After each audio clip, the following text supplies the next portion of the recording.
6'2", beautiful. Honestly, husband material. He could break my feel fall safe any time. like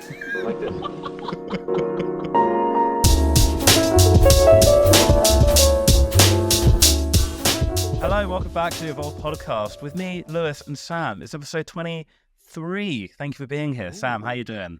Prick. I'm doing good. You bastard. I'm doing good. Watch me just hit everything on this mic. I'm going to ruin the quality today. That's it. We're ruining sound quality.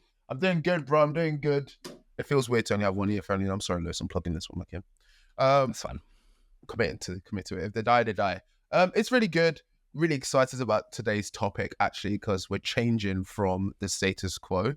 If this is your first episode, welcome. Where have you been? I missed you. If you've been here all along since day one, I mean, you know us. We love you. Thanks for coming back. Thanks for liking and sharing the video. Yeah, actually, You're amazing. Yeah. You know what? Yeah, let's put that at the beginning. Guys, if you're already listening, share, like, subscribe, do all them things, please. Are we still in video format on Spotify? We should be, if not. Free. Oh, yeah, we're doing videos. Exactly, yeah. So follow us. Like, they can change see our face on your phone. Yeah, like, what else do you want from us? I'm not wearing overhead earphones today. Like, exactly. My ears are exposed. No echoes from Lewis. Yeah. We're trying our hardest, people. Right, let's dive in. So today we're doing a bit of a twist. We're talking from the perspective of people who inspire us to do more with our lives. And today, who we talk about, Lewis? Yeah, slash relevant. It's at least everyone, every male has a crush on this guy, at least 10%. It's Ryan Reynolds. 6'2", beautiful. Honestly, husband material. He could break my fall safe any time. Pause. Major pause. It's not even a pause. You know, are you not allowed to pause when you do intentionally? When it's Ryan, it's fine. Right. Yeah, when it's our boy. The only Ryan. man that makes me want to watch football. Ryan Reynolds. Yo, that's fair. That's actually facts. That's actually fair. That's pure facts. Yeah. But yeah, I think at the end of the day, we always talk from, we're going to talk from our point of view anyway, but we always talk from a topic point and we kind of just ramble on, to be honest, and we get distracted, then we'll tell some crazy stories about our lives. And then Lewis basically sat down and just went, why don't we actually talk about people that actually exist that have been achieving some of these goals that we wish to achieve? And we picked Ryan Reynolds. Why not? Deadpool, Wolverine, relevance. Lewis. Yeah, if we need the clicks, man. To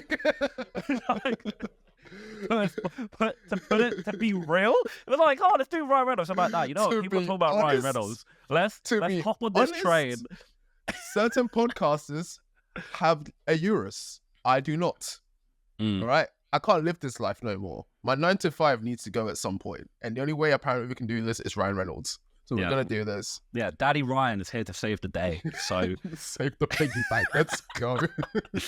All right. No, let's get it. Honestly, though, it's been on my mind because everyone's saying how he's now a billionaire.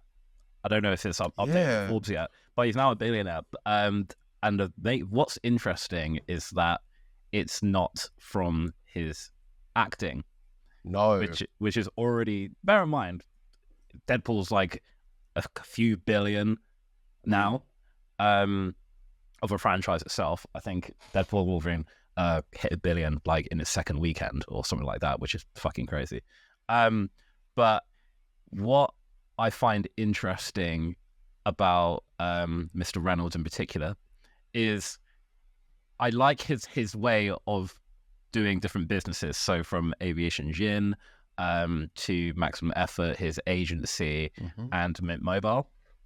And what I found is that he's very good at entering companies, having a large stake in it for the whole point of basically selling them and basically utilizing, the storytelling and, the fact that, I'm Ryan Reynolds and I can leverage this and and then basically get it to a really high value dip, and then he's like, cool, I've made my money off it.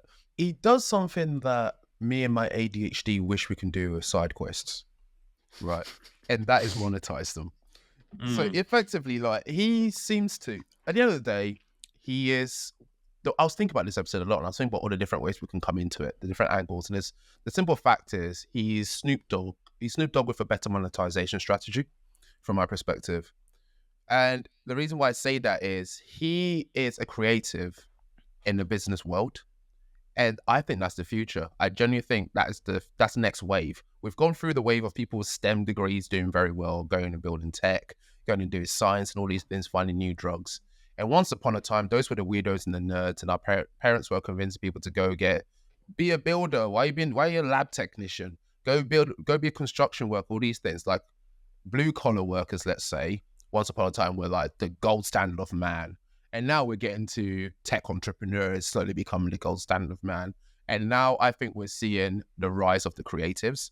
It's almost like every breed of human that at some point gets shunned goes to the top. And I think we're about to see the rise of creatives. And Ryan Reynolds is one of those creatives, put in a business sense. Because what we've seen over time is people with very logical ways of thinking are all getting into the same seats. And effectively, they're all processing the same ideas. Things are getting boring. Things aren't as fun. And you see someone like him who'll come in. He's a creative. He's a theatre nerd by nature. He comes in and he kind of applies that creativity into businesses. And it's almost like I see what he does as almost like treating the world like it's the stage. Like he's playing a character in every business. And it's so easy for him to context switch. If you look at, and also the beauty of it is he's able to context switch within his business discussions. He's not always Ryan Reynolds jokey. He is when he's in front of the camera, but I assume he's not always in the boardroom because that'd be bare annoying. I'm not gonna lie. Every time you try to like Ryan, we're not doing so well this year, and he's trying to do Deadpool voice. Like, yeah, then he's like fake looking at a camera, being like, and I'm like, just get out, man. What are you doing? It's very interesting that you mention that because there's a way that I differentiate Ryan Reynolds to business version Ryan Reynolds, and now that I've said this to you, you're gonna spot it. Is when he has his glasses on. Oh my god, yes. When he has his glasses on, he's business Ryan. When he doesn't have, when he has them off, There is one. He's Ryan Reynolds without his glasses on. There is one interview he does. That he wears glasses. When he has his thick black frames on, that's business Ryan, and he's doing like hand gestures and shit. And there's one thing I've noticed, but what I find interesting is that there are celebrities or actors to be more specific, who will do the things that he is doing, but they're not doing it on the same They're not doing it to the same scale. I think they all like funnel themselves into just doing that one thing for ages. Yeah. And when it burns out, they jump onto another. It's almost like they do that to save their bank, whereas he does this to grow his bank. Yeah. And the reason why I say this is because I actually listened to a podcast today, and it was Jay Shetty's one, and it was Michael B. Jordan's one. Right. And he has actually started or like been involved with a few businesses, but the main difference between the two, just to flip on the other side of the coin, is that because he's a lot quieter and he actually wants to, funny enough, even though he's like very Hollywood, that's those side of things he tends to be quite a lot quieter on, but he will kind of make it relevant to what he's doing, because Michael B. Jordan will be like, oh, I really love Japan, and that's why I got involved in this like anime series and things like that. Like he's not, you know, doing, you know, network, like mobile network stuff like that. But and the thing is, like, celebrities it's like celebrity endorsement and things like that, and sometimes it looks like obviously, oh, you're part of this because, you know, they're paying you to be there, like Natalie Portman and like Coco Chanel, for example, and like things like that. Like celebrities are getting involved in this way, but Ryan Reynolds seems to do it differently, that, you know, it's a core part of something that he wants to do. And I think that's because he aligns himself with whatever he's involved with a lot better. And the way that you pointed it out, which I don't know if everybody knows this, well, the nerds will, it's like maximum effort is like what he will say in Deadpool, which is with agency. So it's alignment. Whereas, you know, Johnny Depp and, you know, Natalie Portman, like, you know, being in a perfume advert, it's just like, oh, it's a clear bag. Fine. They're not becoming billionaires off that. But Ryan is. That's very true. See, that's the beauty of his position. I think we're seeing it in a lot of industries in general, is he's grown a fan base before he's pitched his idea. He is effectively his own crowdsource approach. Yes, effectively his, like, you see all these YouTubers that then become boxers, and then they basically grow in popularity quicker than any boxer has ever done and start making money. It's the same it's pretty much the same in almost every arena you see it. If you go from being a celeb or a pseudo celeb and then go to an arena where you require a following to do something, you're fine. And that's effectively what he's done. He's grown himself, so now he has to follow him. Every idea he jumps on, he's bringing with him minimum 20,000 people that are going to sign up within the first month. No matter what he's doing, minimum. He's bringing that set of followers with him everywhere he goes. And because of that, every idea he joins gets that massive catapult. Yeah. And I think because he will integrate what he's currently doing with like other things, whereas I think other people will try and be like, oh, okay, well, this is my Mint Mobile. I'm only going to contact people who actually give a shit about Mint Mobile. Where he's like, no, I'm going to bring in everybody who I know into this. Yeah. So it's part of a bigger thing. And I don't know if you saw this, but I saw it earlier because in my research about him, and he says that his number one skill is conflict resolution and the ability to basically work with loads and loads of different types of people. And it's something which I think I've mentioned definitely to employers, but not to, I don't think I mentioned on the pod, but basically when there's problems, like say you and I like, you're the client and you're like, oh, we have a problem with this. You basically try and understand people, and it's both of you against a problem. Like the problem itself is something which we're facing together. I see what you mean. You make it a shared value. Not the problem. You understand each other. Yeah. Like, it's our problem that we're sharing. And what's his skill set? I remember I was watching, these masterclass videos, and there was one by a I think it was a hostage negotiator, and he basically did like a masterclass video on negotiation. I didn't watch it, but this is one of the like TikTok shorts, reels, wherever it is that comes through. And he basically said the art of negotiation is convincing the other side to argue your point. I do this at work a lot. I do it a lot, probably more than I should because it's unhealthy. But I'll usually put myself, sometimes, what's it called? Weaponized incompetence. Sometimes you put yourself in a position where someone who's older than you, someone who's in more of an authoritative place, they need to sometimes feel like they're the smartest person in the room. So what I do is I go in a roundabout way sometimes to ask the question. I'll ask like 3 questions that kind of like triangulate around that topic.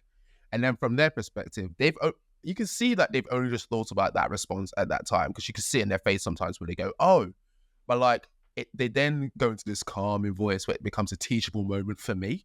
But really, you're just going to give me the exact point I was making earlier, but you're going to tell it back to me like it's a great idea. And then I'm just going to be like, oh my God, yeah, let me help you with my idea. I mean, your idea. Let's do this together. And it's something that I learned it from a guy called Dom. I'm sure he doesn't mind naming it. He's a guy I worked with for uni days. It's a behavior I saw him do sometimes. And I was just like, this is bloody genius. So I just started picking it up. And I've been trying, every time I do it, I try to do a better job of it every time. Because once people pick it up, you look a bit slimy. You look like, well, what are you doing? But it's very rare in a work situation anyone calls it out. Because to call it out means you have to accept that it was my idea, not yours. Yeah. Then you ain't going to do that to yourself. Like, you sometimes got to let people take your idea and say it as theirs. Exactly. In order for it to get done. Because then they're like, oh, yeah, I definitely thought of this. But it's that inception shit. Do you think he did that with Deadpool? Because I'll argue, I think he says he's an amazing fan of Deadpool, right? He says he's just like top fan. I don't think he is like Henry Cavill Warhammer or Henry Cavill Superman level fan of Deadpool. I think he learned about Deadpool when he was told about the opportunity. I think I saw an interview somewhere where someone basically said, this character was basically made to look like you. This is your character. So and because someone told him that, he then went and learned about Deadpool. So what's interesting, just because I'll kneecap about this and I'll provide, this is my understanding of it. So Land, bro. I think this predates like X-Men Wolverine Origins. Like, remember the bad Deadpool, like the one he goes back in time to shoot.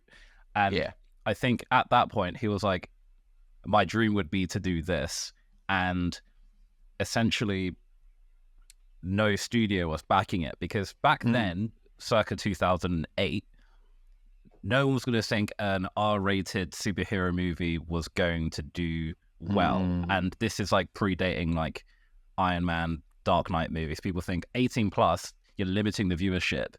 So that's why most of the top revenue generating films are always like a 12, because it's family friendly. So they're not going to be like, there's no way we're going to make money off this, 15 or 18 plus movie, because, it needs money. And there's a history of this for superhero movies in general. But it was then that he was like, I really want to get this sorted. And then the concept trailer was leaked. Now, the interesting part about this is that Ryan definitely had a part to play in it. And he kind of let it slip in a Jimmy Kimmel interview, basically. There are multiple people involved, allegedly, and he let this leak because he knew that people would want to get this be made. And I think there's a lesson to be learned in this about rule breaking, because he knew 100% that would work. And it did. And I remember that footage leaking, and I remember there being there was a website with this footage on it, and there was like a link to the bottom of being like, please like this and share this because we want this to be made. But basically Hollywood, Fox at the time, were like, they don't want to make it. And then it basically had, because it gathered so much traction, and when you have attention, that's when people give you attention, because that leads to money. So they were like, facts. And then obviously it became the number one highest R-rated movie of all time. He basically did a product market fit test. Threw it out into the market. Do you like it? And then when he went back to the studio, he went, I mean, you can't tell me people wouldn't like it. They literally are screaming for it. That trailer was an MVP. That wasn't supposed to be leaked, essentially. And it was the smartest thing they could have done, because it cost the studio no money. Proof of concept. It wasn't a $200 million budget, and then you realize the film was shit and no one really wanted it, which is the majority of films nowadays anyway. So they were like, oh, okay, let's get this made. So I think there's a lot of lessons to be learned out of that. So to break that down, MVP, minimal viable product, is basically just a proof of concept of your product that costs the least amount of money. We've covered this in the previous episodes. It's not even just cost the least amount of money. It focuses on the core value of that product. So you might have a website. Core functional value of it, just putting it out into the market and seeing if that grabs attention. If the core thing grabs everyone's attention, every little thing you make it, every little thing you do to make it better would only get you more attention. That's the idea of an MVP. That's the way NBA shit. Exactly. If you improve on this, we're about to get 10x our money. It's basically the idea. So an investor will say, what's your MVP? You present to them the core of it. They'll say, okay, have you done a product market fit? Have you put the MVP out there for people to like test it and say they like it? If, let's say, 10 people like your MVP, the logic around it is 20 people will definitely sign up when you make it better. That's like the logic around it. But at minimum, the 10 people will sign up because they like the crap if you show them. If you make it look better, they'll love it even more. So Ryan is his own marketing machine, right? He did I wouldn't call it a mockumentary, a mock interview, if you'd call it, where it was actually an advert. And it was for an advertising company that his Maximum Effort, one of those, was collaborating with. And it did and then the advertiser, basically this woman who's basically saying like, Ryan, we did a test ad. We did one with you in it, one without you in it. And if anything, the one without you in it did really well. And he did what he did best, which is basically play the dumb in the interview. And he was basically like, oh, really? And just joking about himself. Seeing as the whole interview was like a minute and a half, I did quickly learn that this wasn't real. It's an advert for something he's doing. But the captivating thing is he did what you said, where he played a character. And it's that silly idiot character that he plays that gets a lot of attention. And anytime he's working on an idea, he'll do some kind of public presence as silly Ryan, as Deadpool Ryan, basically. And he basically presents that, and then he captivates the audience. Everyone's like, haha, let me learn more about this product. And I think, if anything, Deadpool is the biggest slam dunk for what he's trying to do with his acting career. Because he's literally got a character that directly is able to communicate with the audience and tell them stuff. It's not like James Bond where he drives around in an Aston Martin and then we slowly buy into an Aston Martin. Deadpool will tell you go buy the Aston Martin and it was completely fine, because that's within the character's wheelhouse to do that. Deadpool actually shouts Ryan Reynolds' brand name, Maximum Effort. And you know what's the craziest thing? If you don't know what Maximum Effort is, you'll be like, oh, okay, Deadpool says Maximum Effort. If you do, and you're a Ryan Reynolds fan, you're geeking out and going to Maximum Effort website, right? He's weaponized a character that breaks the fourth wall. And I think that's his secret. I think him getting that Deadpool role wasn't just, oh, I love Deadpool. I think he recognized an ability to take the attention he gets to the next level and essentially get studios to pay him to sit in front of tens of millions of people and promote shit. Yeah. That's basically what I think. He's weaponized it, and I think that's bloody genius. Yeah. No, I definitely agree with you, man. And the thing is, it's so specific because there's, like you said, if James Bond just turned to the camera, it's just like, this Aston Martin has a 60 miles. You'd be like, what the fuck you on about? You'd be like, what the fuck? The villain is getting away. Go chase him. Like, what are you doing talking to me for? Go on. But if he does it, it's like, oh, it's just Deadpool doing his usual. Oh, just feel like, right. Yeah, that's true. All he now needs to do is go buy like a chimichanga, like brand, like some kind of that food brand. He just needs to release Ryan Reynolds chimichangas and just have Deadpool say it. Millions. People would buy it. I mean, everyone's buying into any food that celebrities sell now. People would buy that easily. Yeah, it's true. But the thing is, I know there's like certain celebrities who will like try and like market their products. I'll be like, ugh, like you're trying to just use my attention, and like, I don't like that. But for Ryan, it's okay. And it's a weird skill. Because the thing is, because he breaks the fourth wall enough, and he would be like, oh, I'm telling the truth because I'm breaking the fourth wall about this. So when he does say, oh, this is good or this is shit, you believe it. Mm-hmm. Because he's too authentic almost. It's kind of weird. Put it this way. There is something... Well, there's no such... Too authentic isn't a problem. I don't think there is a problem here. Authentic is a key word I want to double down on, though. So when I was doing my coursework, and now I'm back in my PhD bag, I've been doing a bit. I did my first 1,700 words official that's going to go into the thesis. And I was kind of looking into my literature review, and one main thing is people start developing brand affinity for many reasons, but one of the core reasons is the brand promotes core values that align with what the brand does, right? So you're not an ice cream van that all of a sudden, you're not an ice cream brand, and then all of a sudden you care about, I don't know, double glazing in homes, right?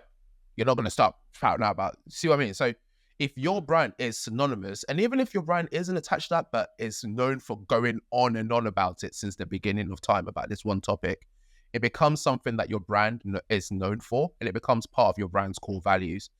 And people like to align with core values that a brand dictates, but it's authentic about. And the test for authenticity is how often and how consistent that brand has had that value. So if Coke came out of nowhere and all of a sudden started saying about how they care about healthy living and no more sugars and drinks, you'd be like, what are you on about? Or there was a time where there was, I can't remember the brand name, but it was a cleaning brand. And they released bottled water. Would you buy bottled water from Dettol? Or anything like that? Nah. You see what I mean? Because, bro, like, no, that's weird. Yeah, I hear you. Ryan's brand has been consistently, I'm a businessman who's also funny. The business side is key, and I enjoy it, and I only promote stuff that I'm a part of. And because he's done it for so long, when he promotes something, even if it's something that's nothing to do with acting, even if it's a bloody gin brand, you want to buy it because you trust in Kiki Brian. Ryan, right? He has authenticity, and it's easy for him to build brand affinity with his audience because of that. Yeah, I think what you said reminds me very much, thinking back to my degree now, it's basically brand image and brand identity. Yeah. Brand image being how externally people view you, the brand identity being the actual internal view, the cogs and things like that. And the way, like you said, way Ryan's able to do it is be like, oh, well, I'm Ryan, I'm only going to get involved in stuff that makes me money, but it'll be funny to watch. Whereas like you said, Dettol and water would be like, I'll die. Exactly. Like, I don't trust that this is water. Yeah. But yeah, I hear you, man. And it's very interesting because it's a very difficult thing to pull off because you have, in this particular way, just because I think you have to be very vocal about the things that you're involved with. Because like you said, like another celebrity trying to do this kind of shit, you'll be like, this is really weird. But also I think what we haven't touched upon as much is the humor element of it, because he's able to do a humor element of it. And obviously we know he's super famous, and he's leveraging, he has a lot of things going for him already, and there'll be listeners be like, well, do I have to become an actor and do all that sort of stuff? And it's like, no, you just have to be approachable. That's just a given. It has to be fun to be around. The way which what I said to you before we started is that what is very easy to do, and a lesson that I think comes from this is like, you don't have to be put in a box like to do one thing. Like Ryan could easily just stick to being an actor if he wanted to, but you don't have to become, Lewis and Sam, they're doing a podcast, so they want to become podcasters. It's like, no, this is one of the things that we do, because now it's like, yes, podcaster, video editor, and that those are my two things that I want to do. For Sam, it's probably 100 different things. Oh yeah. But, at the moment, for you, it's 3. I know it's more.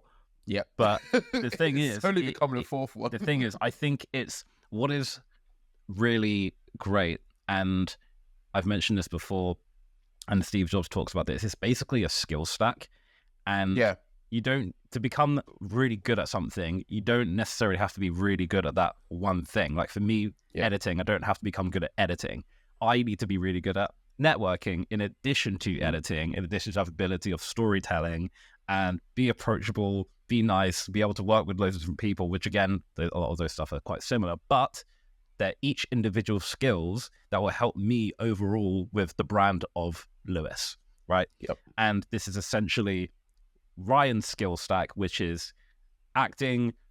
Humor is a skill set as well, but in addition to business acumen and everything else that comes with it. So because he has that unique skill stack, he's able to leverage, because that skill stack is very, very difficult to replicate. We could go on about, actually, I will say one last thing about the skills. I won't know, we'll cut it there. One thing I want to do is what Ryan does well, and that is monetize the different combinations of side quests I have going on.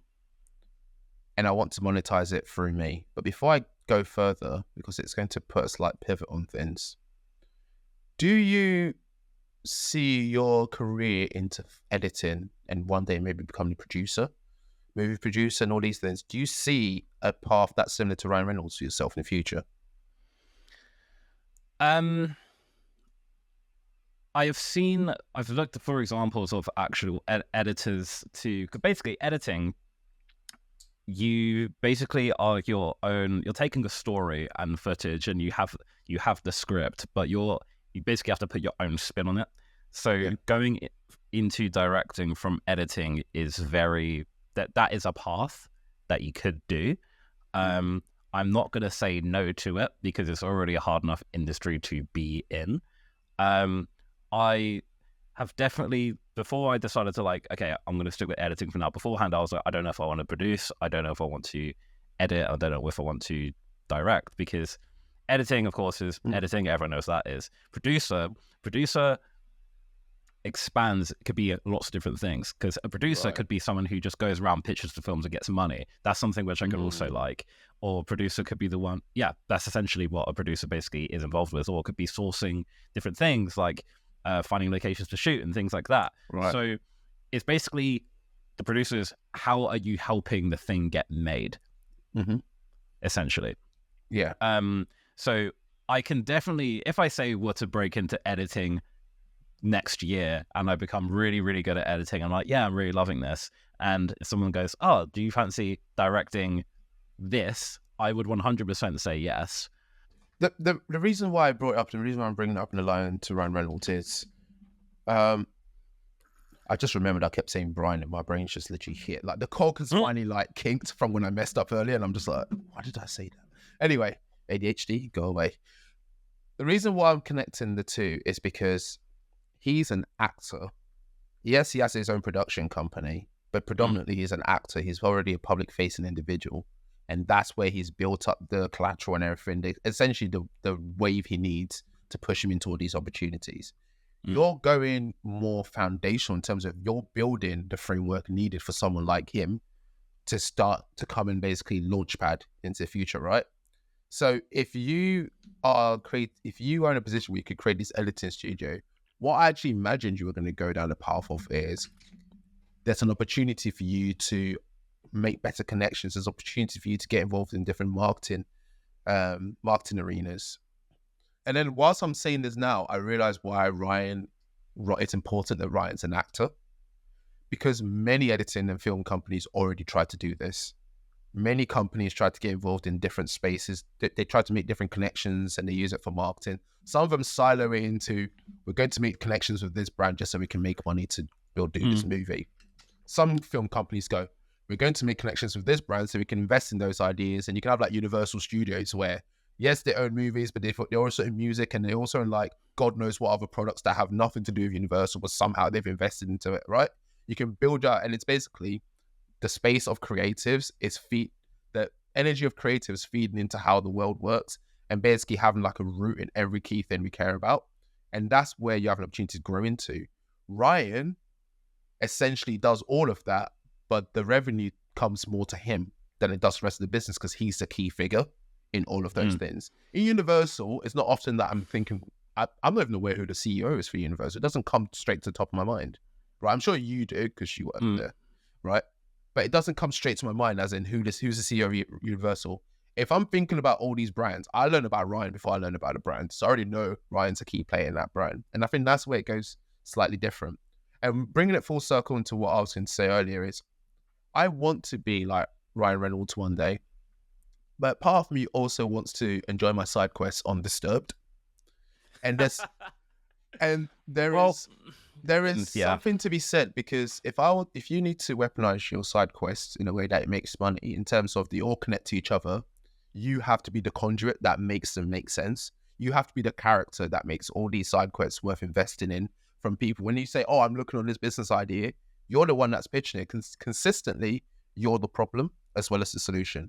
And I'm saying you're the problem because there is actually a huge risk when people play the role Ryan does, which is when he has a public image problem, multiple businesses risk failure because people are only following those businesses because of Ryan. Right now, I've noticed in more and more interviews, even from the Wall Street Journal one, he's trying to do a better job of splitting the businesses off from his character, because right now it's very clear to investors that as soon as Ryan steps away from this business, it's not worth the money anymore. But he needs to be able to focus on more things without having to put as much effort into these businesses. So I think his fame has now become a chokehold for him. So if you could tell, I would like to kind of segue more into like the problems Ryan probably has right now that I see. And I think that's one of the problems. I think he's become such a big character that he's his own problem in terms of he has to always be in the room for people to get their money and do work. He's not the kind of boss that can go on holiday and the business keeps ticking in the same way. He has to be a good boy 24/7. And there is research to support this, that a business has a better mortality rate, wherever it's at, is more survivable essentially if the figurehead isn't a public figurehead that is bringing in the crowd, that's bringing in the fans essentially. So you've got Bill Gates and Microsoft, for example, right? If Bill Gates all of a sudden gets seen as, a Diddy, or all of a sudden start seen as a dodgy kind of person, you would start seeing people going, you'd probably see a few TikToks of people throwing Microsoft computers in the bin. You'd probably start seeing stuff like that, right? But it's interesting that here's the thing that he's doing a bit better though. Bill Gates has already made the brand bigger than him. In terms of Microsoft is now this almost superpower that we're dependent on. Ryan needs to start doing that with some of his businesses, but because they're all equally dependent on him, if he starts focusing on, let's say, the gin brand, the marketing brand will suffer. The production company will suffer a little bit. If he focuses heavily on making sure the production company is big enough to be separated away from him, the gin brand will suffer. All these little businesses are equally dependent on Ryan's equal attention. And as soon as he splits off to try and make one bigger so it can become like the Microsoft of its own space, others will suffer. And unfortunately, that's his problem. And also because he cares about people, there are staff members that would suffer if his businesses suffer. So Ryan is his success as well as his own failure, in my opinion. So it's interesting, yeah, you said that because he's already sold aviation gin. True. Which is why I think he could like, cool, build up the value, Ryan's everywhere, sell it, and then it's not his problem. I think it's interesting. It's not his problem, but I don't think aviation gin is as popular without him. I don't know if it is. It's probably worth looking up the stats. I'm not too sure, but it got sold for a lot, and I think The Rock did the same thing with his tequila. Terramana. Yeah, with tequila.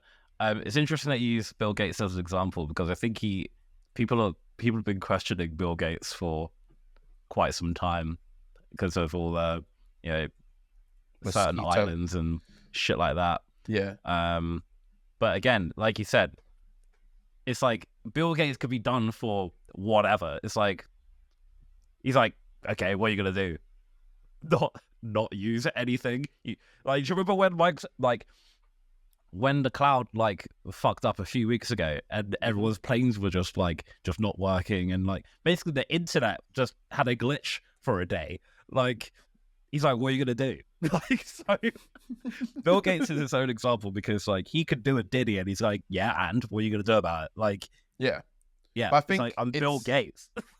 It's clear that he is Bill Gates is now known because of Microsoft, not the other way around. A new generation will know Microsoft, and then you can say Bill Gates was the guy who started it, and you'll be like, oh, okay.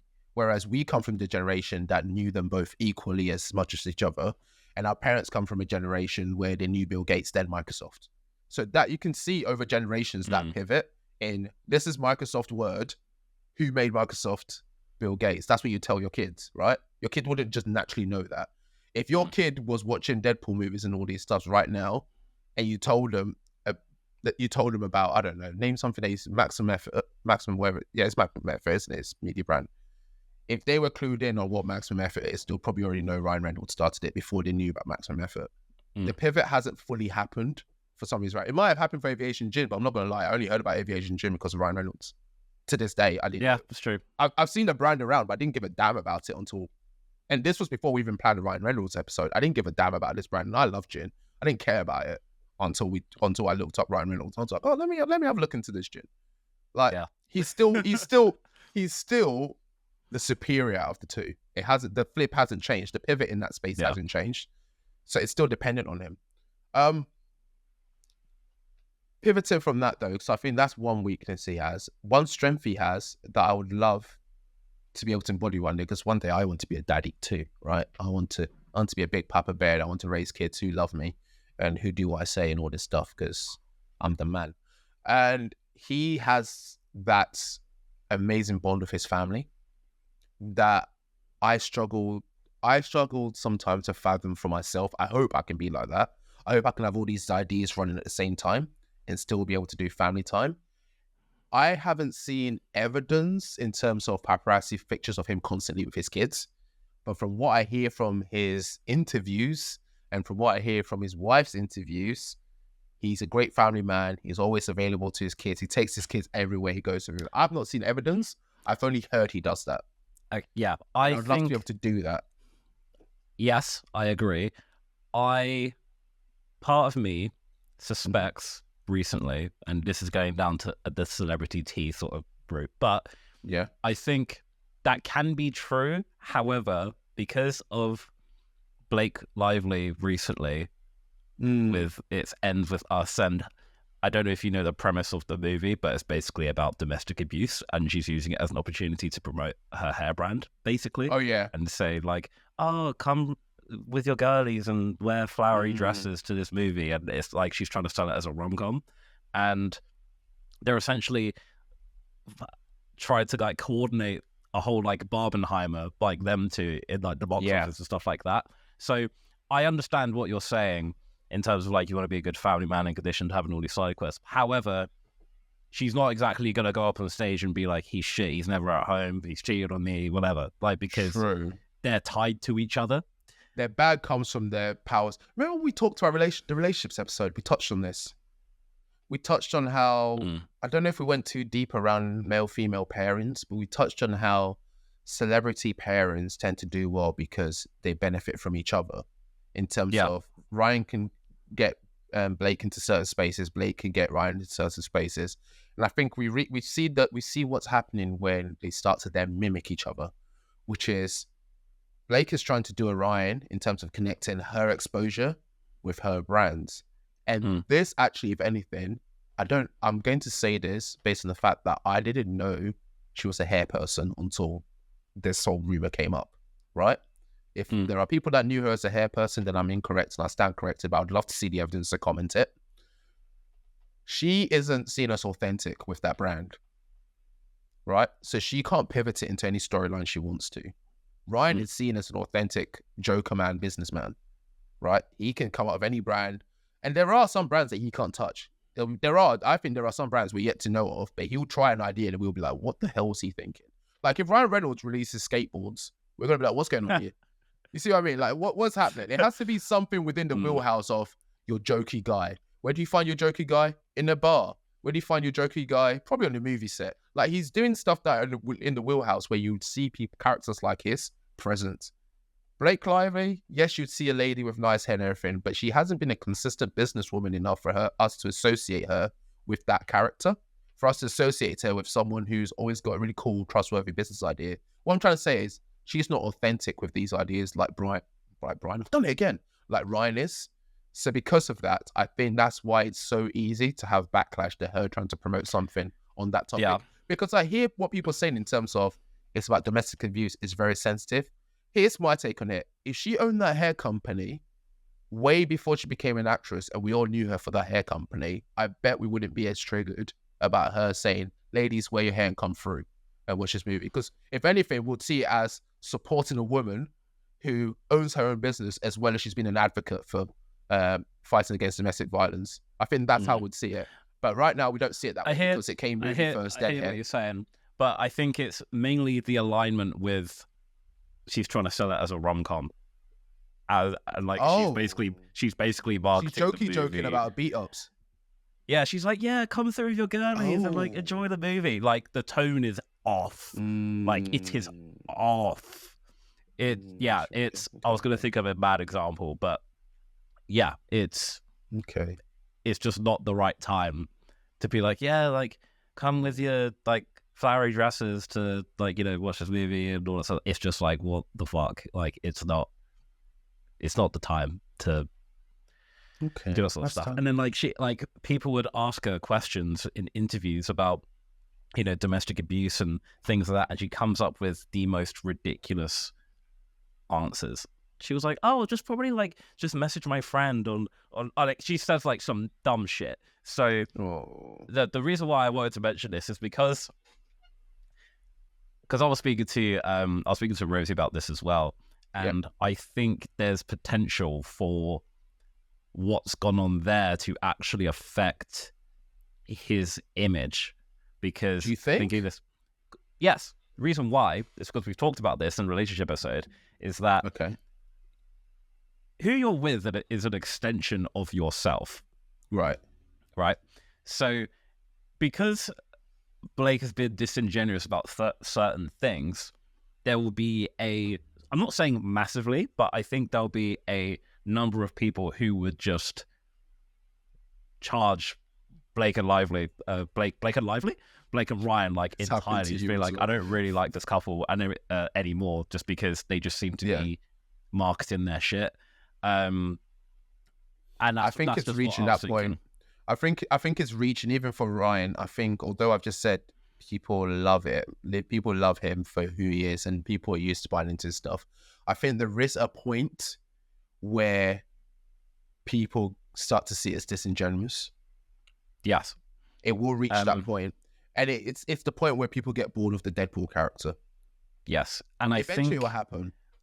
I think the issue is, particularly this time around, the reason why it worked so well before is because Deadpool wasn't a typical Marvel movie out every year, that sort of stuff. Like there was a huge gap where you didn't hear about Ryan Reynolds for that long. Like in between that gap, that he was doing his business side quests and stuff like that.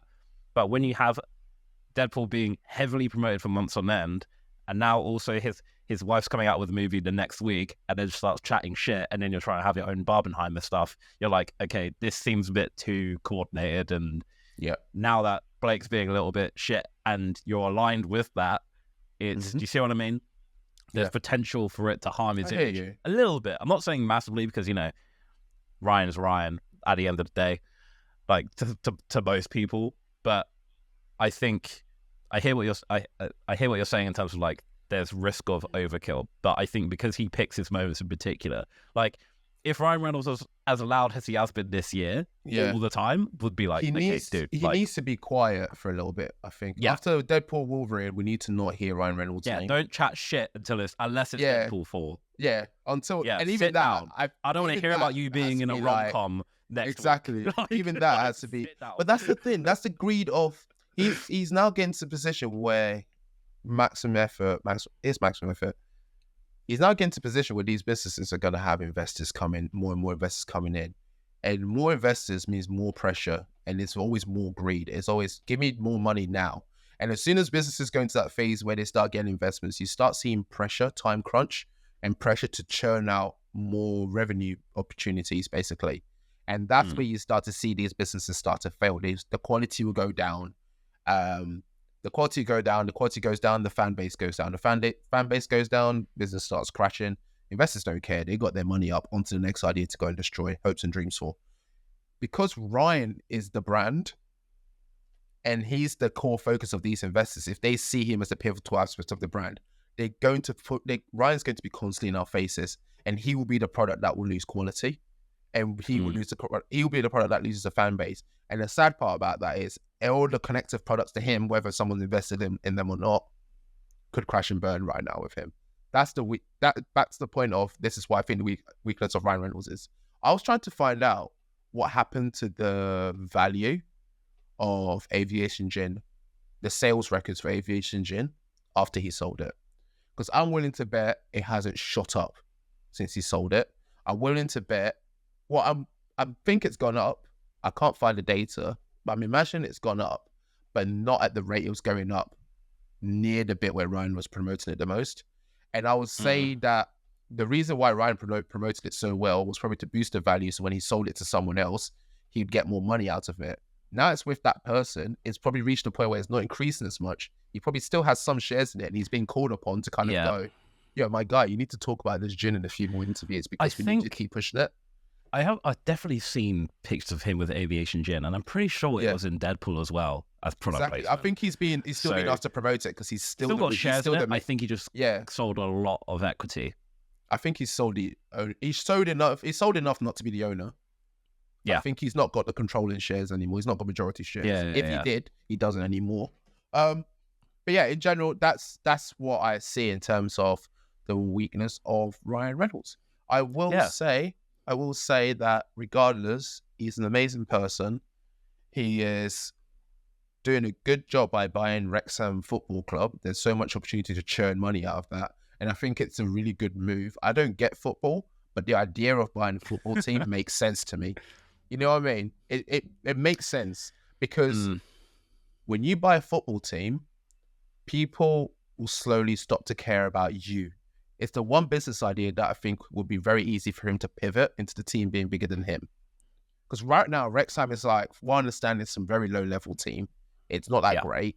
And Ryan is the reason it's doing so well to a point where they can afford to buy all these amazing players.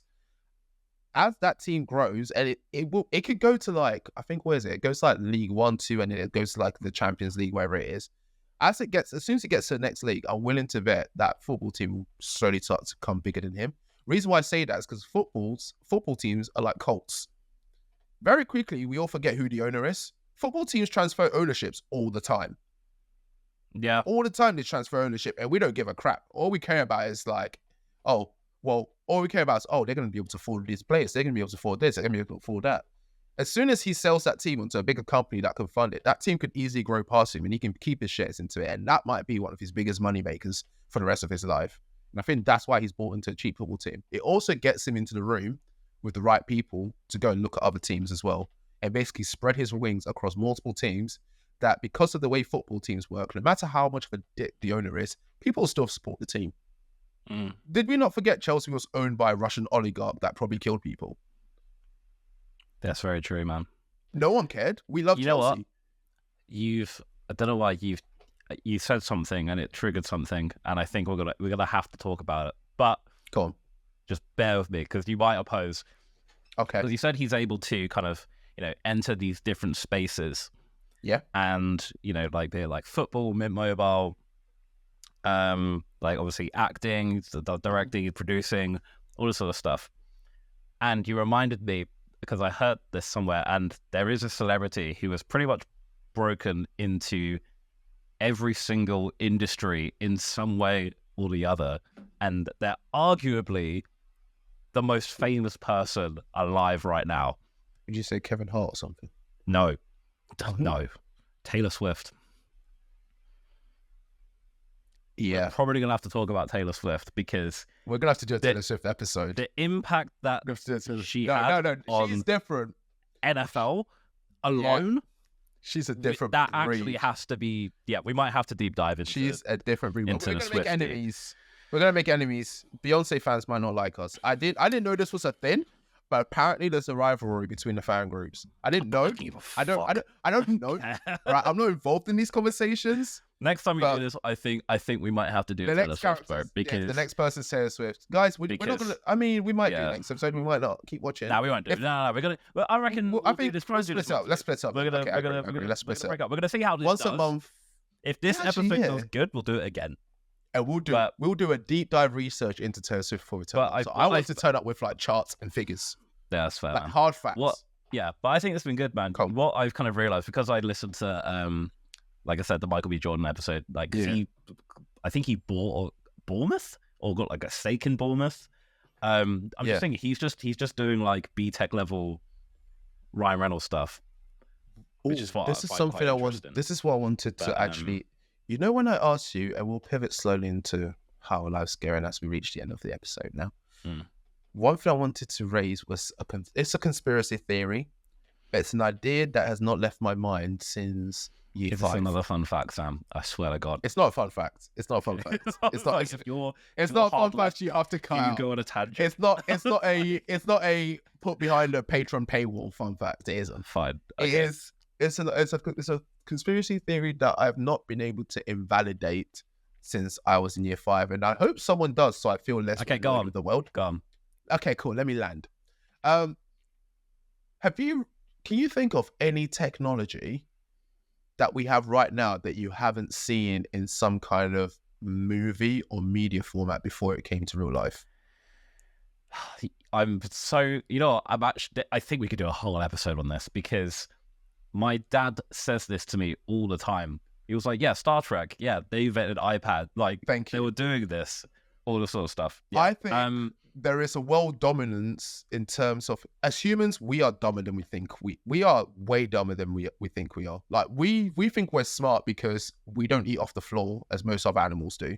We're dum-dums. We're just machines. You input data and it will create a reaction. I think owning a media company is generally the best way to control and inspire the world. And when you're in a position where you kind of run the creatives, you can essentially create investment for an idea you'll launch 20 years into the future. You have any blue sky idea you put in a movie. If that movie does well enough, the investors will like it and not even know why they like it. That's generally my theory. And that's why I think we live in the world we live in now. I think it's hard to come up with an original thoughts because we are constantly bombarded with so many fun ideas that get churned at us. All these weird technologies that come at us, eventually it releases in the real world and we think did well. And do you know what cemented this for me? Do you remember when Google Glass came out? Yeah. You think talk about Simpsons? No, I'm not talking about. Okay. I think I did see it in Simpsons, but there was so many other things where the same eyewear technology came out, but the difference was it wasn't the same design. Google Glass came out and it was this weird glass thing that was in the corner of your eye, and the concept of it, the functionality was the same. You wear it on your head, in front of you, and then you can see all the tech and all these things. It kind of beams it onto your eyeball and you can see all these like augmented reality stuff. They even paid a crap ton of money for celebrities to wear it everywhere because at that time, they thought celebrity endorsements was the best way to get people to sign up into stuff. And I remember when I went to the EIA, the European Innovation Academy, and the guy who worked on Google Glass was there. And he's basically, I think it was him, he was one of the product people on there, and he was there. And he basically said that what went wrong was that the world wasn't used to the idea before the idea came out. And why he said that is people used to the idea of glasses being projecting stuff into the world around you, right? But it had to still be glasses because that's how the movies have always presented it, right? It's not like some piece of eye thing that sits in the corner of your eyes. It's always been glasses. Even if there was like a projector thing onto the glasses, it was still goddamn glasses, right? We've now seen so many like little companies launching their glasswares. They're fine. They're doing well in the business now. I think Huawei did one. That's done well. All these weird brands have done glassware that's got augmented reality. And now we get heads-up displays in our cars. And I'm not going to lie, I refuse to drive another car without a heads-up display. I love it. Right? It's all these weird things that we've seen in movies before that we adopt so quickly. And the reason why is because the movies have already taught us what the use case is. And they've taught us how to do it. We just needed someone to make it so we can live our movie lifestyle and dreams. So this is your conspiracy theory? It is. I think the movie industry is controlling innovation in the world. That's my conspiracy theory. And I think they know that. I think they know it. I think they know it and they pray it. I do think there's... it's interesting that you say that because it's gonna link back, but yeah, I recently have played this game that recently came out called Black Myth Wukong. You've probably seen gameplay. My Xbox fame, but is it Xbox? I forgot you're living a broken life. It's not an Xbox. It's PlayStation. Why are you saying broken life? Like, I'm a brand loyal person. All right, I'm not a little flake like you. All right, little Microsoft fanboy. Oh, Bill Gates. Shut up. But anyway, so basically, it's based off the novel Journey to the West. Now, Journey to the West, this came out in like the 18th century and it's very much buried in Chinese mythology. And I didn't know much about this story. Mm-hmm. And the reason why this links to what you're saying is that Journey to the West is a story that has been retold so many, many times in anime and different stories. And I'm just like, no one has an original thought because this Journey to the West is basically Dragon Ball Z with a different skin. Oh, okay. Or Dragon Ball Z is Journey to the West with a different skin. And One Piece is the same. Like, even Superman, story of Superman's the same. It's a lot of fictional sci-fi fantasy sort of stuff has taken somewhat a little piece of Journey to the West, is what I've begun to realize. And I was watching loads of YouTube videos about it because I'm just like, this makes so much sense. And it's like a lot of stories and storytelling it's not really original anymore. I think we have a finite amount of stories to actually tell foundation-wise, and I feel like we're getting a reskin a lot of the time. Exactly. So I was thinking about this today before we came to this because I was only in my like conspiracy bag, and then I was thinking about that. We are in the world of crowdsourcing, but the crowd we're sourcing from, we're all idiots. So we're basically just regurgitating the same information that we've influenced ourselves into believing. And I think the reason why that's happening is the space for childlike creativity into adulthood is being diminished. I think there'll be a rise of it, but unfortunately, the people in charge are still the logical business heads who make the money, who have the bag, and they only see things as in you have to test it in the market first. The market has already been influenced to like one thing. So now you're testing. Now, what they do with the movies are being tested in the markets. You're not getting directors that just come up with a creative idea and someone believes them and spends money in it, right? Modern movies are always market tested by big industries before they go out. The market testing will probably tell them that, oh, well, they like this character better and people like these kind of people better and this is more believable. But you're using a sample that's already been tainted to have a bias. So I think because of that, movies are inspiring themselves because we're inspiring the people. I think that give the opinions that inspire the movie. Movies are very interesting because it's now become very predictable in terms of I don't think market tests are occurring. I think I think what's happening, particularly with like staple rom-com classic story, it's just you're just using, we haven't done one in a while, let's just do another one. It's like you can't tell me Captain Marvel's was market tested.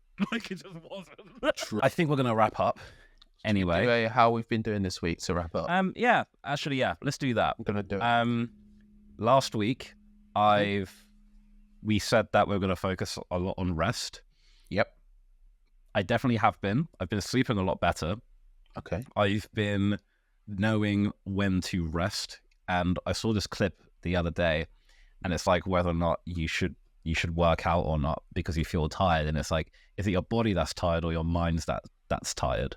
Right. And I'm using that as an assessment going forward of when I should work out or rest and things like that. And again, Rosie doesn't know this yet. I forgot to mention it to her, but she's going to listen to the podcast tomorrow. But I'm definitely going to get her to be an accountability manager, even more so moving forward. Oh, like go to bed. I just happen to go to bed anyway. Sounds dangerous. But I'm going to make sure she's aware of the role and be like, go to sleep. What's the risk of her using that accountability management to just do stuff that she wants to do? Or are you going to set specific tasks? Like, it's only like to go to sleep, just to make sure we go to sleep. Enough. Like, I thought it'd be like, because I love Sarah, but she'll definitely weaponize it and be like, date night, accountability manager, date night. We're going out tonight. Accountability token. No, I get to tell you what to do. No, it's limited to you need to go to bed. Right. But because reason being is that she knows me well enough to know when my behavior's changing as a result of lack of rest. Right. And she can detect it a mile off. Okay. So she's the only one I trust to give that responsibility to. Your mom's just still like, what do you mean? What do you mean you trust her more than me? How rude. But, I raised you. But no, man, it's been going good. I mean, I've been monitoring the usual things that piss me off more. Okay. Like I'm not letting it get to me as much because I'm having that macro view of, do I care that much, or is it just people trying to stress me and it's me regurgitating it? So I actually don't feel too stressed at the moment. I think looking up those burnout symptoms spoke to me quite a bit. Yeah. And I'm really trying to not just have a cycle of burnout and be in a constant state of it. So I'm taking it quite seriously. But no, I actually feel good. That's good. Yeah, I hope it continues going forward because I know we're entering Q4. It's now September. Shit's going to go crazy. Bloody and I'm going to try to... Cause the thing is, I already know I'm going to go into... I already know what's going to piss me off on my working days. So I shouldn't be as reactive as I am. So that's my view I'm trying to take going forward. And if I don't get pissed, then that's a surprise. That's a good day. Yeah. I expect people to try to annoy me and stuff like that. So that's my approach going forward. I think Thai boxing, I went on Monday. I think that's definitely... You told me you didn't get folded, which I was very proud of. Didn't get folded neatly into a chair. But I so that was a... Bro, you know what? Before I was really like umming and ahhing to if I go back because I was like, I'm going to see stars again. I was like, I genuinely had fear going. And I was like, nah, I'm going to go. Like, I was like, I'm being a bitch. Like in my head, I was like, no, I need to go because I have the fear of being that knackered again. But I made sure to like eat properly before I go, not on like go gym in the morning. I didn't go gym that morning. I was like, focusing on Thai boxing. Got to make sure I eat. Dude, I had half a Monster can. I hadn't had Monster since uni. I was like, how did you do Thai boxing? Fizzy drinks inside you. That must have been a look. No, it's fine. It was like an hour before. Like, I don't know, half an hour before. So I was conserving energy all day. I was being smart in the warm up. Like I wasn't going like all out from the get go. I was pacing myself. I left my ego at the door, and yeah, man, it was good. I was actually able to like get through it, learn, and yeah, man, it's good. I'm gonna go to a circuit class on Saturday at the gym, Thai boxing gym. So now it's been overall since we spoke about burnout, it's been positive.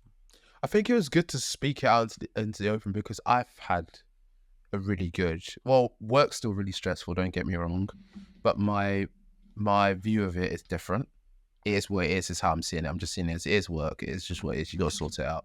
Yeah. I have, as you suggested, purchased my mind journal. I'm trying to read it. I don't know what I was reading. I was going to call it mindfulness book. It's my mind journal. I have got my mind journal. I filled out the first page. Nice. Are you doing it every day? No, I'm not, because it arrived on Tuesday for one thing. Okay. And the other thing was that I've fallen into old habits a few of the days, and I'm not going to beat myself up for it, because what I did in the past was I'd kick off and be like, oh my God, I've done it. I've missed a day. I failed, blah, blah. I'm not. It is what it is. I've messed up, but I can still recover, and I can do better from now on. There's an opportunity to do better from now on, rather than dwell in the fact that I failed in the past at doing something. So I've already finished the first page, and it was like the goal setting page. What do I want to achieve from this journal? I think I wrote in there, I want to be a billionaire. So this journal's got a lot of hard work to do, to be honest with you. It's got a lot. A billionaire. Yeah. The second line down, line 1, I want to finish my PhD. Line 2, I want to be a millionaire. And then I started writing stuff that wasn't all about me. But yeah. Okay, but Sam, you don't need. I know you don't need to become a billionaire. You don't need a billion. Lewis, are very confusing things for some people. The things that you want, for the things that you actually want, Sam, you don't need to become a billionaire. You want to be able to say you're a billionaire. How am I going to buy a planet to live on without a billionaires? I want a planet. You can't do that with a billion, Sam. Exactly, but I've got to get to the trillions somehow. Got to be a billionaire for to be a trillionaire, Lewis. You know what, Sam? I like your ambition, but I love how it's like, finish my PhD, and then next is be a billionaire. Be a billionaire. It's like, Lewis, if somehow this isn't a smart goal, Sam. This isn't measurable. You know how many like toxic behaviors I'm about to inspire if somehow I managed it off the back of this PhD to be a billionaire.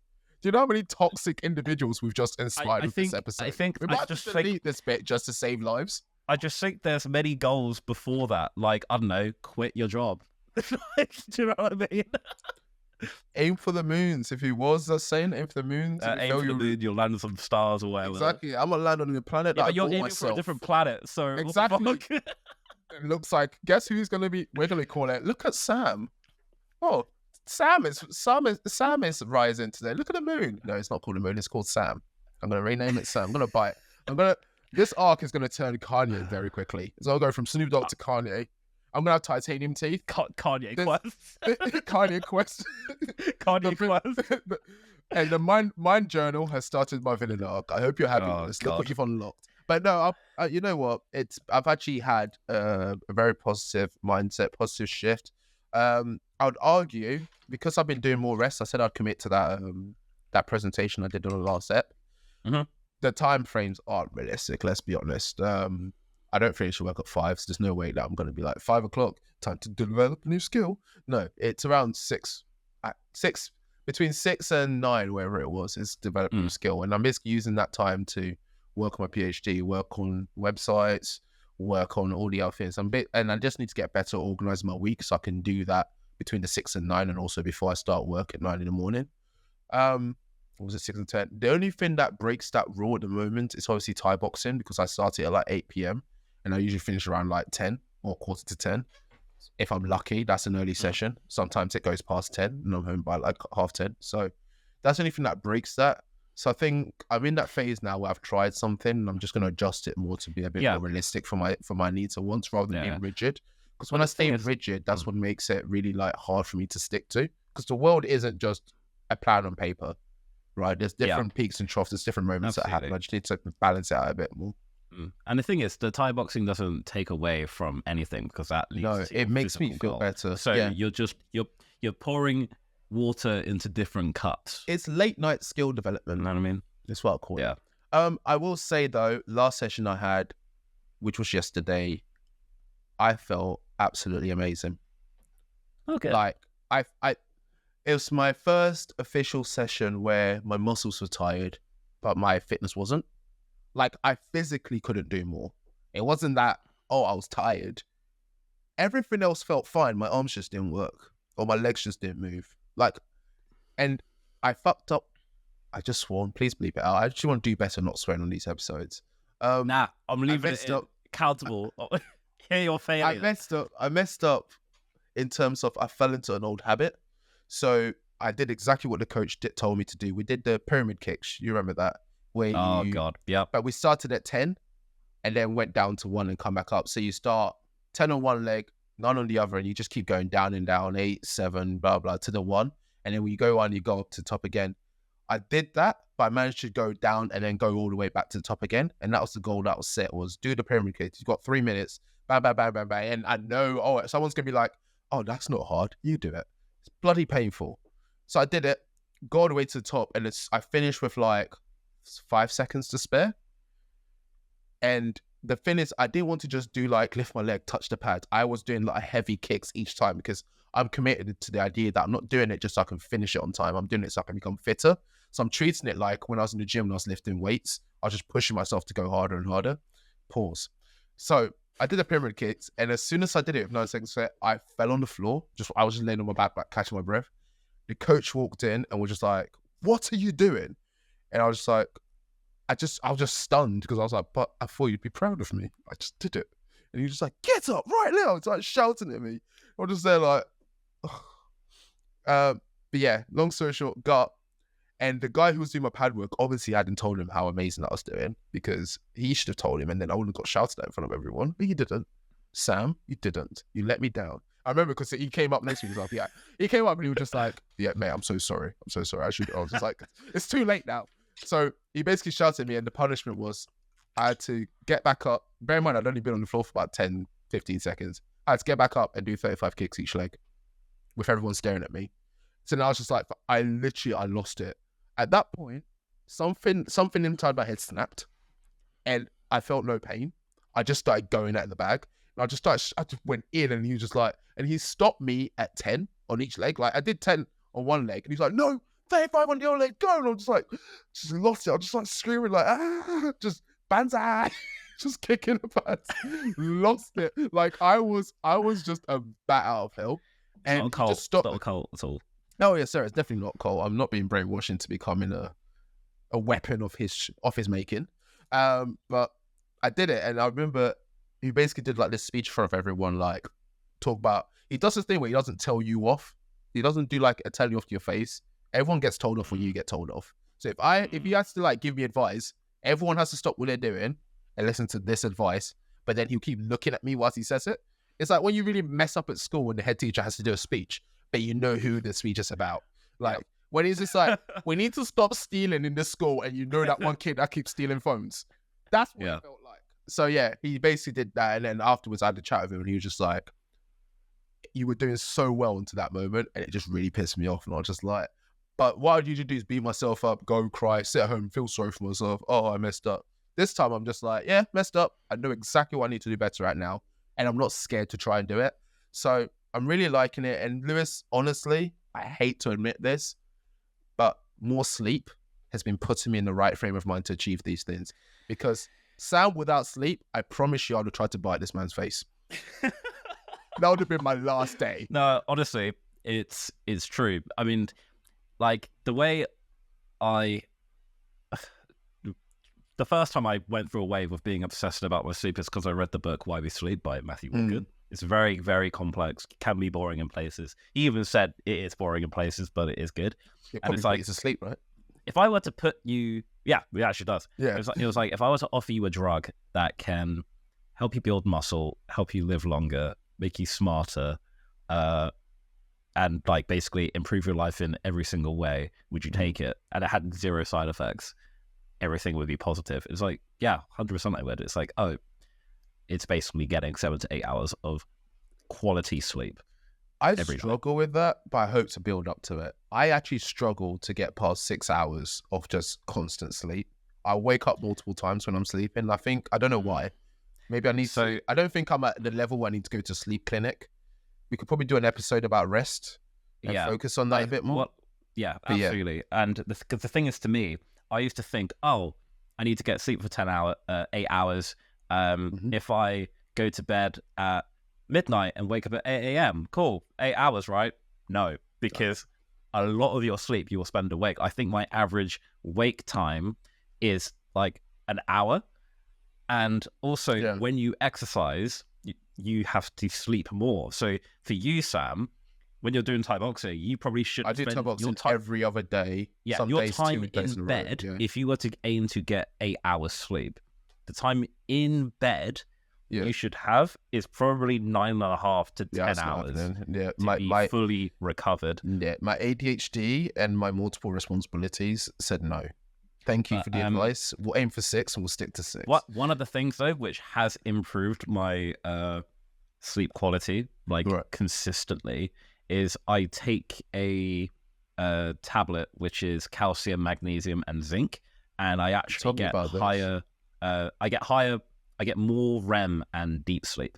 Yeah, but which is a quality. Are you not just tricking the watch into thinking you're getting higher REM and deep sleep? Because the measure of REM is literally random eye movement, right? It's literally, that was the original test for REM sleep. Is someone wouldn't they were sat there recording every time they could see random eye movements because it was a sign of dreaming. And then deep sleep, I don't know what measures that. Maybe your whole body slows. I think it's your heart rate. Relax. Your heart rate drops. But random eye movement, I'm guessing the watch detects that by the amount of oxygen and your blood pressure and all these things. But you're taking chemical compounds that would probably have the same impact. So you're not just lying to yourself, Lewis, when your Whoop band tells you you've done well. No, you're not doping. Are you doping your Whoop scores, Lewis? Is that what's happening? No, it's definitely not that, because I did my Lewis thing, but I researched everything in terms of how to improve my sleep, and magnesium and zinc and calcium helps with bone structure and all that sort of stuff. You there. You shush. You shush your pretty little lips. Shush. We'll save that for the rest episode. Fine. You're going too deep. We'll save that. All right. Let's do that. Guys, if you enjoyed this episode, once again, follow us on Instagram, The Podcast Evolve, TikTok, The Podcast Evolve. Leave a like, comment, subscribe, share with your mates, please, because we're doing this for free and we're trying to stop paying the man. I want to play this man. Working for the man. And Sam needs to become a billionaire and apparently wants to name the sun Sam. Or the moon Sam. Don't be silly. I don't know what. I don't know Sam's got anymore. But but that's very, isn't it? Oh God, Jesus Christ. Let's cut that bit out. That is a put behind paywall phrase. We're gonna cut that one out. Yeah. Baby, but yeah. Follow the Instagrams, Zana Studios, XNDR Studios, Anxious Extrovert, www.podcastevolve.com as well. Email us, podcastevolve@gmail.com, and all that stuff. Give us 5 stars, please. Follow. And yeah, that's it. Sam, anything else? Actually, no, I'm not going to give you the power to say anything else because hey, it will take 10 minutes. Hey, man. No, just thank you for watching. We really hope you enjoyed the episode. I really enjoyed that, Lewis. I really enjoyed that deep dive into Ryan Reynolds. And it's different. Mix it up. It was different. It was nice. I can't wait to talk about Taylor Swift. Do you T-Swizzle? T-Swizzle. Is that her nickname? Okay. I don't know. T-Swizz? Hey. To the Beyonce fans out there, that I heard this beef between you, man. We are impartial observers. Yeah.